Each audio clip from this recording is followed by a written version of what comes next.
No, I don't hate. I can never hate. I can never hate LA or the Los Angeles Rams or anybody on that team. It's a competitive sport. I love my brother, my little brother Vince Miller. I love my brother, but when it's time to compete, I want to win. I want to win, and that's just how I feel about it. You've been playing this. I've been playing this game for so long, 12 years in the league, 4 years in college. You build up a lot of relationships around the league. Just because I got a lot of friends and a lot of colleagues around the league, I still want to go out there and win. And that's where my mindset is at this week. I love those guys. It'd be like me playing against my brothers. They came and got me at a time where, I really needed that. They refreshed me when I got traded to the Los Angeles Rams. I got to rush with Aaron Donald and Leonard Floyd and Greg Gaines and Jalen Ramsey in the back, and Coach McVay and Les Snead. They so easygoing, and all they really care about is wins, and Reggie Scott and Mark in the training room, and all the equipment managers, Berg and the training staff, the strength and conditioning coaches that really poured into me and wanted me to be successful. You can never erase that. And I love those guys for that. We won Super Bowl 56, and that'll always be there. Those will always be my teammates. But at the same time, I'm on the Buffalo Bills now, and I want to create some of those same memories with my new teammates now. And it's a weird feeling. The NFL is just so messy. I'm playing the Super Bowl, and my first game back is right there with a new team, and that's what the fans want to see. And of course, there'll be some emotions there. Of course, I respect Aaron Donald and all those guys so much. It's like, what could I say? It was no reason for me to leave. I just, felt like this was my place to be. And, whenever you leave on those terms, it's always going to be some weird feelings. But at the end of the day, man, those are my brothers, and I know they feel the same about me. And now that you moved forward, like 4 or 5 months, however long it was since you signed, and you said, why am I leaving LA and all this stuff? But as you look at the fan reaction, as you look at what this team is like, and as you look as being today, and congrats on being named the captain, how much have you moved forward in having invested yourself in Buffalo, the fan base, and this team? When I came here to sign my contract after I agreed to be a Buffalo Bill on the 16th, I flew out here the next day, and I was talking to Coach McDermott, and I was talking to Eric Washington and Coach Frazier, and they were telling me, like, because I was kind of hesitant at first. Of course, I was just wanting to be sure of the decision I was making, and Coach McDermott, I still remember it like it was yesterday. Coach McDermott said, it's Buffalo. I know it doesn't have like the optics, but you will learn to love this place. Like, this place will grow on you, and you'll love this place.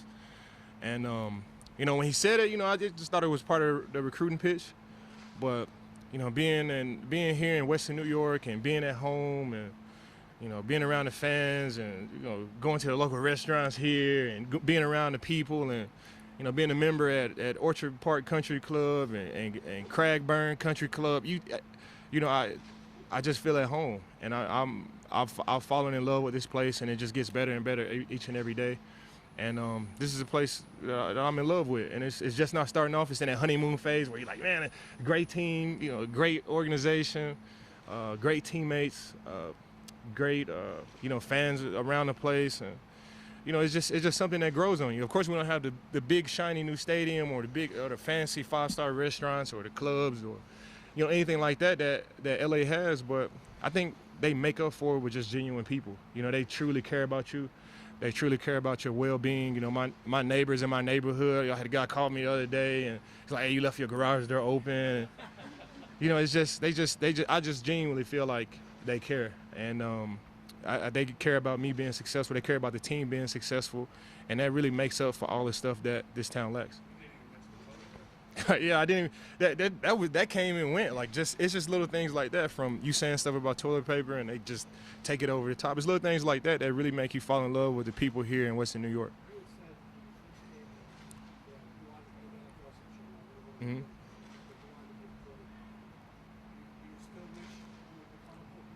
Yeah, I do. You see some of these contracts, it's crazy. No, I mean, I just quarterback in football is probably one of the it's probably one of the marquee positions in all of sports. You guys want to be quarterbacks. You know, you got basketball, you got the guards and the centers, and you got soccer, and you got strikers and all that stuff. But the quarterback position it is the position in all of sports. You know, if you're a great quarterback, man, you're one of the greatest sports figures in all of sports. And I always wanted to be a quarterback. You know, God had different plans for me, but I still feel like I have like that mindset. I like being around quarterbacks. I like being around Peyton Manning. I like being around Josh Allen. I like being around Matthew Stafford, but Matt Barkley and Case Keenum. I like being around those guys. I like playing golf. I like playing golf with those guys. I like, playing cards. I still feel like, I'm one of the quarterbacks. I'm just chasing them on game day. Rams have a pretty good quarterback in Stafford. Mm-hmm. What do you think the key is to try and keep Contain. It's whenever you're going against good teams like this with great players like Matthew Stafford, Cooper Kupp, Aaron Donald, Jalen Ramsey, whenever you're going against, great teams and great coaches like Coach McVay and, all the great elite players that they have, it's not realistic to go in the game thinking that we're going to shut everybody out. I always like to have a neutral mindset. I like to have a realistic mindset and a positive mindset at the same time. They're going to make plays. We just got to make one more play than them. We got to have one more point than them on the scoreboard. We just got to find a way to win the game.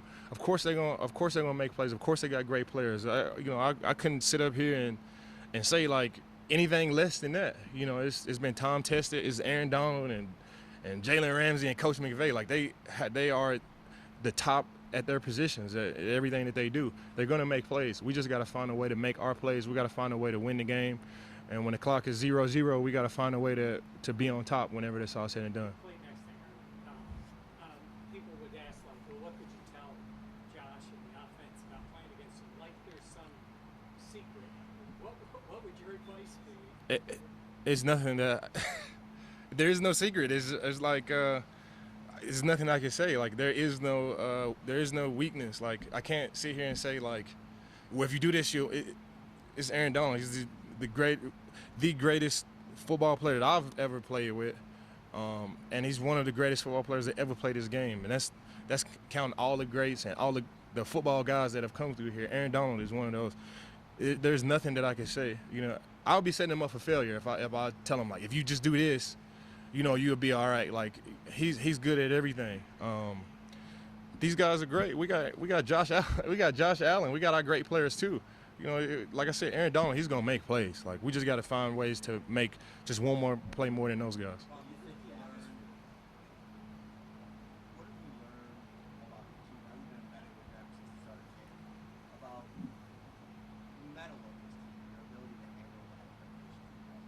Yeah, I've always said pressure is a privilege.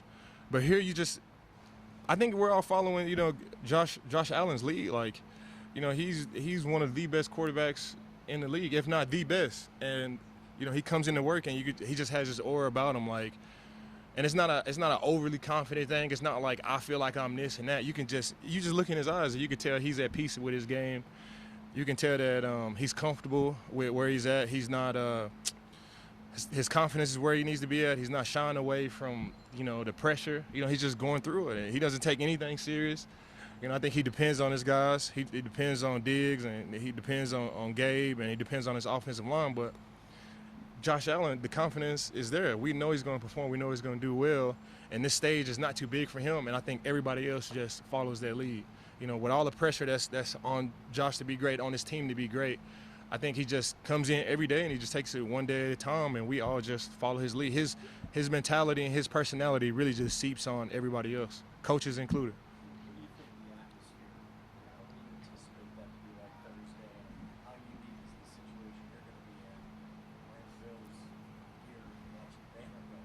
Yeah, I've always been a big fan of visualizing the situation I'm about to play in. That could be the Super Bowl, that could be this game, any game or any situation I'm gonna be in. Of course, it might be different than what I realized, but if it just happens to be the same, this will be my second time through it. And we all know, repetition is the father of learning. So I've envisioned it. I've thought about it. I thought about, like, man, what I'm gonna say to Aaron Donald in warm-ups, pregame. I thought about, like, dang, is Coach McVay gonna look at me crazy, like, before the game? Like, and if he does, like, how do I react to that? Like, what if I try to talk to the guy before the game, he doesn't want to talk to me? Like, you know, what if the fans boo me? What if the fans cheer me? You know, I've already thought about all of these different things. When it comes game day, I'm so locked in, and me trying to be the best player that I can be for the Buffalo Bills, and that's where my mindset. That's where my mentality to be. I am trying to be the best Von Miller for my guys here. I've won a Super Bowl with those guys, and you know they've earned my respect, and I've earned their respect, and now I'm on a new team, and I'm trying to do those same things with my colleagues here. Yeah, it is. Yeah, it is. I've barely worn it. Like, you know, I've always been, you know, I never wanted to be one of the guys that just wear my Super Bowl ring each and every day. And no disrespect to anybody, a Super Bowl ring is a Super Bowl ring. But when I see, like, I don't want that to be the biggest moment in my career. You know, I want to create other big moments. I want to create other moments that are just the same. So I wear my Super Bowl rings whenever they ask me to bring them up here. But other than that, like, it's locked up and it's done. My Broncos ring, I didn't bring it out the safe until the ring ceremony with the Rams. Like, so it's just something that you have, and I feel like that when you wear it every single day, it just kind of takes away that it just takes away how special it really is and how special that moment was for me. Even though it is a special moment, I don't want that to be my determining moment in my career. I want to make other moments just like that, and that's why I keep them locked up, and I put them away, and I just keep going. As a guy who's got a couple of those, what's been your best one for Von to get that next step over the hump here to get those guys the same thing? You know, every team is different. You know, every quarterback is different. Every defense is different. But there are a lot of similarities in great teams. You got to have a great locker room. You got to have a player-led group. The priority has to be winning, and whenever you come out here, you have to have a purpose. You can never be an autopilot. And the great teams that I've been on, that's what it's been. And I don't know what the message. If I had a secret thing to tell the teams, and you go out there and like win, I would say that every single day. But I think part of being a great leader is you got to really figure out your teammates. You gotta earn their respect and earn their trust, and likewise and vice versa. You know, you gotta love on your guys. You gotta know their kids. You gotta know where they went to high school. You gotta know do they like video games? What foods are they allergic to? You gotta really do a deep dive into your teammates. And once you get to that point, you know exactly what to say to these guys. You know exactly what's gonna bring the most out of the guys that you're going out there to play with. And so right now, I really don't know. But as the season goes on, as we play, you know, I'm sure we have the words. I have the words to say to these guys to get these guys going. Thanks, Von. Appreciate you guys.